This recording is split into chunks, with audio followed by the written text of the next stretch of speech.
bahas itu kemungkinan yang tiganya siapa Jilsa atau ini gitu.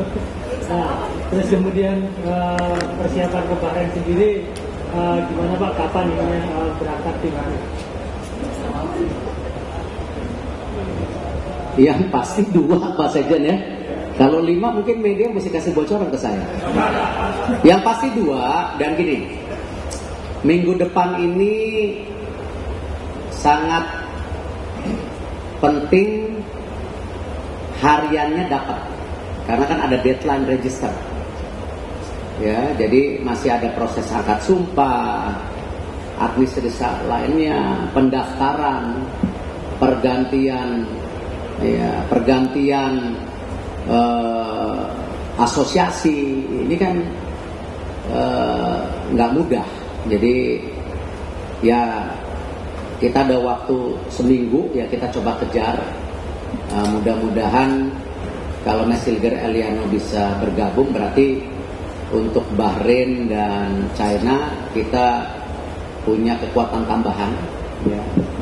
Apalagi kita tahu banyak beberapa pemain juga cedera kemarin ya. Jadi kita coba pastikan kita punya 2x11 pemain tim nasional di senior yang sama kualitasnya.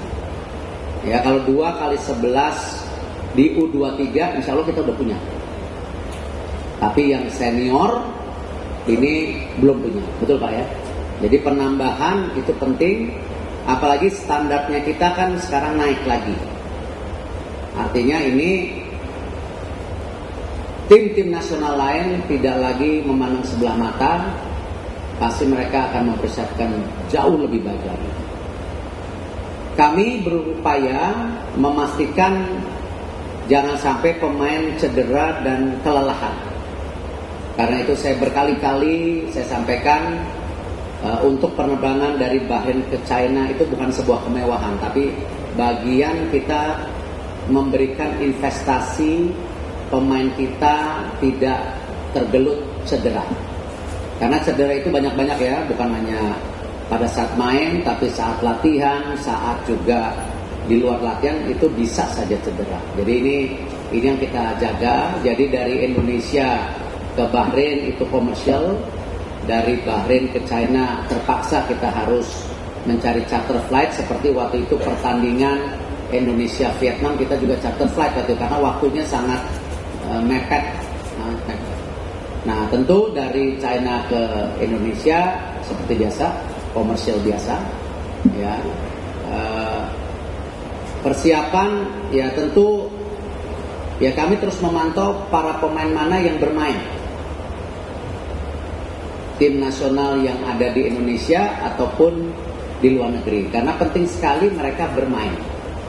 Kemarin saya dengar Rafael Struijk sudah pindah ke Brisbane Roar, semoga jam terbangnya juga lebih tinggi lagi. Seperti Ragnar kemarin main di Denver. Nah sama, yang di lokal pun kita pantau siapa yang main, siapa yang tidak main. Tetapi kan PSSI bersama Liga sudah ada payung hukumnya, semua tim nasional harus dimainkan dengan tentu kondisi kebugaran masing-masing pemain. Ya kalau cedera dimainkan ya itu menjadi masalah gitu. Jadi kita coba targetnya kita tidak mau mendahului. Seperti yang saya bilang, kita perlu 15 poin. Artinya kalau Bahrain dan China ini kita pertandingan ke sana, kalau bisa 1 menang 1 seri sudah luar biasa. Tapi kalau dua-duanya menang, alhamdulillah gitu kan. Nah, karena 15 poin dibagi 10 pertandingan. Jadi setiap pertandingan harus poin masalahnya. Ya. Nah, ini yang kita coba pastikan bagaimana bisa persiapan dengan baik saat mereka juga balik ke klubnya masing-masing. Kita terus pantau. Semoga tidak ada cedera. Ya, semoga tidak ada cedera. Karena tadi pelapisnya belum 2x11. Itu, ya. Izin Pak Erik kembali bertanya. Pertama, soal kemarin kan ada isu gonjang-ganjing yang soal paspor nih Pak. Apakah Bapak udah ngobrol nih sama pemain-pemain naturalisasi kita gimana dari mentalitas mereka? mereka. Kemudian kedua, target dari Pak Erik atau PSSI sendiri di pertandingan Bahrain sama Cina itu apa sih Pak? Dan yang ketiga, satu lagi Pak, Sintayong juga kemarin kan sempat bukan mengkritisi ya Pak, agak lini depan kita tuh agak kurang bagus Pak. Apakah ada ke depan ada mau naturalisasi khusus untuk striker Pak? Kabarnya ada satu pemain sih, Mauro Pak, untuk ini. Terima kasih. Belum salaman, jadi belum ada. Jadi saya tidak bisa bilang pemain yang bergabung itu dengan nama yang tepat kalau kita belum ada administrasinya. Sampai hari ini di tim nasional senior kita belum ada nama lain. Tetapi kalau di putri tadi ada 2-3 nama, di U17 ada 1-2 nama, di U20 ada 3 nama. Jadi itu yang kita tahu.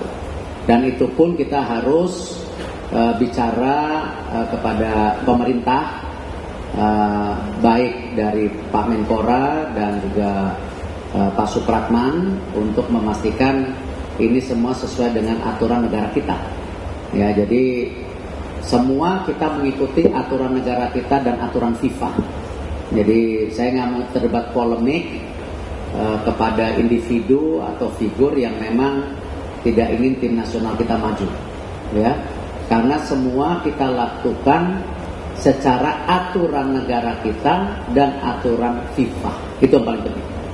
Ya. Masalah target tadi sudah sampaikan, ya, kita ada 15 poin. Jadi setiap pertandingan perlu poin. Kita tidak menganggap remeh Cina dan Bahrain, mereka juga tim yang bagus. Tetapi ya kita berharap kita bisa mendapat poin 3 di salah satunya, atau mungkin dua-duanya, atau apa saya tidak tahu. Yang penting kita memperkuat tim. Tapi yang tadi kembali cedera dan fatigue, kondisi, ya, kebugaran, kelelahan ini yang kita harus benar-benar jaga. Cukup? Izin Pak, memang Pak, hasil investigasi yang terjadi di PON. Pak Sekjen, PON saya nggak ikut rapatnya. Pak Sekjen cuma ngirim foto ke saya. Terima kasih Pak Ketua Umum. Sejak kami di Aceh 3 hari yang lalu kita melakukan investigasi. Kemudian kemarin 1 hari penuh dipimpin oleh Pak Ali Mukartono, tim investigasi. Kebetulan juga salah satunya Pak Sumarji, langsung melakukan sidang. Ada 7 yang kita panggil kesemuanya perangkat pertandingan. Hari Senin, karena besok hari Minggu, hari Senin kita akan memanggil si Rizky, pemain dari Palu, untuk sidang berikutnya di hari Senin. Mudah-mudahan Senin malam kita sudah ada keputusan, dan keputusannya akan kami serahkan kepada Ketua Umum. Terima kasih.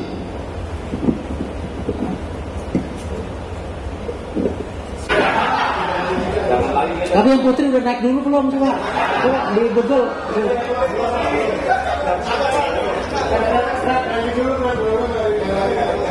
Bu Mimin, Pak Manajer, ini udah dipakai makan loh, benar? Udah pakai makan, maksudnya supaya nulis tadi. Aduh.